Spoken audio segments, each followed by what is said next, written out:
Okay, let's see if it's working. Okay, cool. Yeah, we'll start in a bit.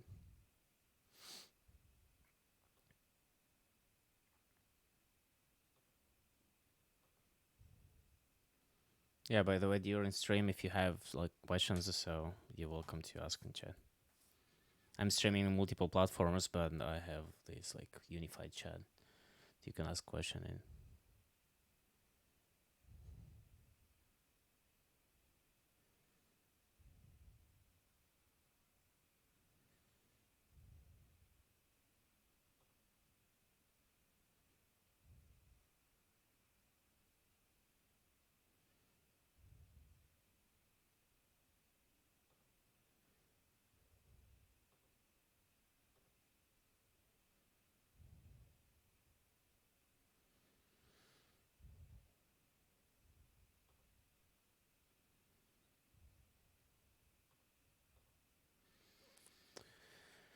Okay, let's see.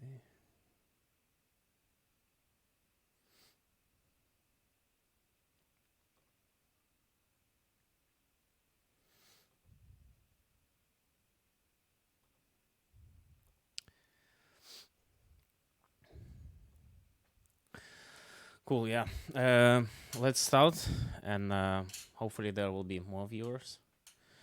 Welcome to the stream. Today we'll talk about various things, mostly about GraphQL, because I mean I love this topic, and it's it's really important to understand where GraphQL is going and how you can scale things up. After all, the title of the stream is scaling your using like Hasura and Yugabyte for scale, and the main idea is to scale GraphQL. So let me start with kind of architectural overview, and let me share my screen really quick. Cool. So, and I want to discuss this architectural approach. It's called three-factor up, and today we will look at all of these aspects of this architecture, as well as how you scale things, how you deploy things, and so on. And we might even develop. Well, we obviously will develop something here. It's like live coding stream, but we'll see how far we can go with the stream. And yeah, I don't have hard stop, so yeah, we'll see that. So let's talk about three-factor up approach. The idea is to take the older architecture that we had previously, and I'm talking about the microservice architecture, and adapt it to new world and adapt it to how things are changing.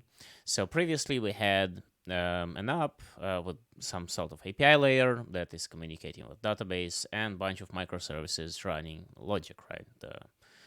The famous like microservice architecture. And the suggested approach right now is to use three-factor architecture. So I'm not sure how many of viewers are coming from React background, but it's sort of like Redux for the full stack. The idea is you have some kind of service which has real-time GraphQL API, and your app is connecting to this GraphQL API endpoint. And basically, what you're getting queries, mutations, and more importantly, you have subscriptions that propagate the changes from the backend. Like, leave this part aside for a second. Propagate changes from the backend to our app, right? Let me see. If there is like a frame drops during the stream, let me know. I think no connection is. Yeah, connection is pretty good. Okay, anyway, so back to our architecture here. So I have some sort of GraphQL API service or backend, and this backend communicates with the database. Now, my database, on top of this database, there's some sort of event system which will trigger several functions. They can be in any cloud of your choice, and these functions will basically update the state. Now, the eventing, in addition to having eventing system, subscriptions will propagate the changes from the database back to the client. Now, this is not new. You probably have seen lots of talks of me doing that. If you haven't seen, you can check it on my YouTube channel or on, well, yeah, mostly on my YouTube channel. Now, the important parts of this architecture is like low latency, it supports subscriptions, it's reliable, and logic is done in a server in like a synchronous way. So that's why I'm calling it like sort of like Redux for the full stack, because your state is in database. It don't necessarily have to be actual data that you store. It can be just for triggering these actions, and serverless functions are processing whenever there are updates, and yeah, so that's the idea. Now there are, as far as I know, there are like two systems right now that support this kind of architecture or basically propose this as architecture. One is Hasura, the second one is AWS AppSync, and both of them are working in that approach, right? So the key part here, and you probably already see the problem here, hopefully. Now the problem is, like, you have one engine here, right? And you have one database here. Now, with serverless functions, it can be clear that if one of these functions is not working, then not the full process will fail, but it's easier to manage, kind of. Now, if you have one instance here of an engine, you can actually, like with Hasura, you can spawn multiple instances, connect them. We'll see that a little bit later. But the problem here is with the database, right? So whenever we're dealing with like enterprise scale systems, we need to think of how our databases need to be like fault tolerant and so on. Let me see what's going on with the stream for a second, because I think it's the rate slowing down.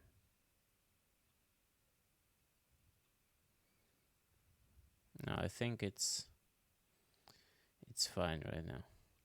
Anyway, so what's going on here is like the database has to be scaled in some way, right? And in addition to being scaled, the problem is we have distributed systems that are global, and we need some kind of sort of like, I won't call it CDN, but we'll need some kind of distributed SQL, basically. We distribute like cluster of different databases, and for that, like, I want to propose to use something like Yugabyte. Now, Yugabyte is database. It's like it's really performant. It's distributed, so you have its global scale. So you have the cluster can be deployed, and basically it retrieves the data from the edge, so from the point where you physically located. Now it has Postgres API, sort of, that means that we can run Hasura on top of that. Now I wrote a blog post about that, will be live probably in a few days, explaining that in more depth. But let's see how we actually can get started, and how we can basically create a database cluster and run on top of that Hasura engine. Now all of this will basically give us that portion with like scaling capabilities, right? Let me see. I think the stream is slowing down. Let me stop it for a sec and check if this works fine.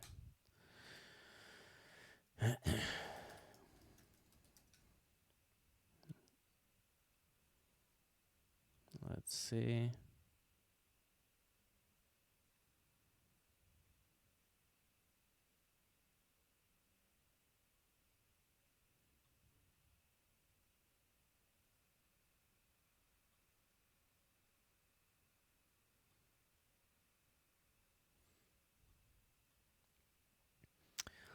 Okay, it seems that's true.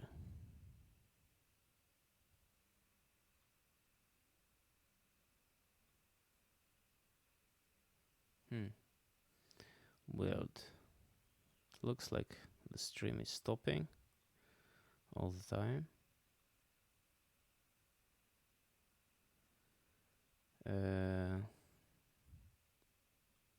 Let me try to change ingest server.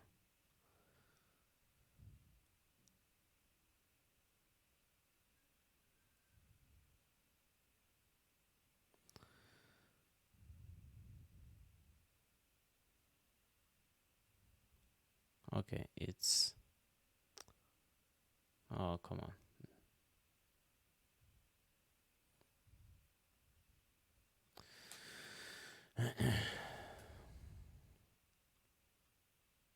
It's giving problems again.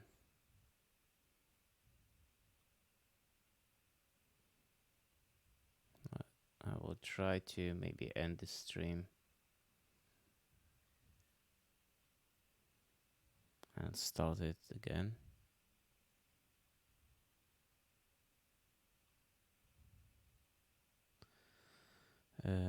Let's see.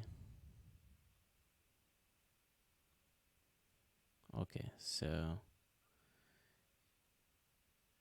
it looks like frame rate is dropping.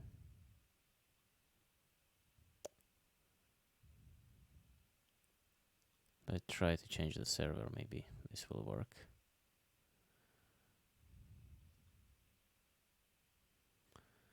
Which one is... Okay, let's try this one.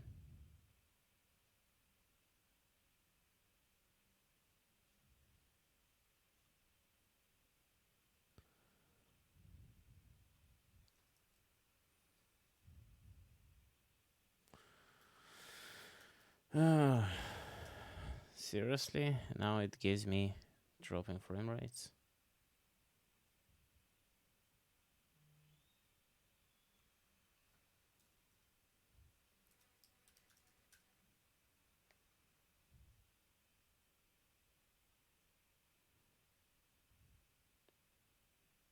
Yeah, it's kind of slow. Okay. Okay, I think it's kind of better. I had I still have dropping frame rates.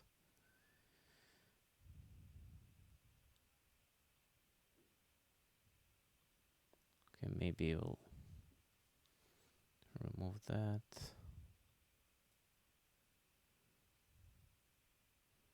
Sorry about that. Like it's kind of weird because the connection looks fine, but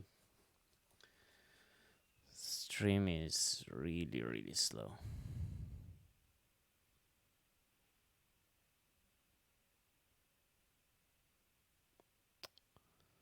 Oh, come on.